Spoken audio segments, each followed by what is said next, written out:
কিসের জন্য বানিয়েছে?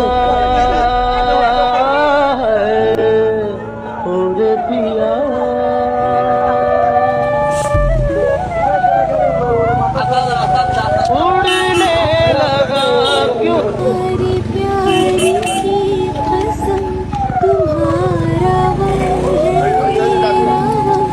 यूं बुझे बुझे रहो जो दिल की बात। আমার কি যে ভালো লাগছিল এভাবে পিছনে ঘুরে যখন দেখছিলাম এতগুলা বাইক একসাথে বাঁকা রাস্তা দিয়ে উঁচু নিচু রাস্তা দিয়ে আসতেছে। আমরা যদি ব্লগার না হতাম তাহলে সকাল 10টা চেকপোস্টটা ধরতে পারতাম।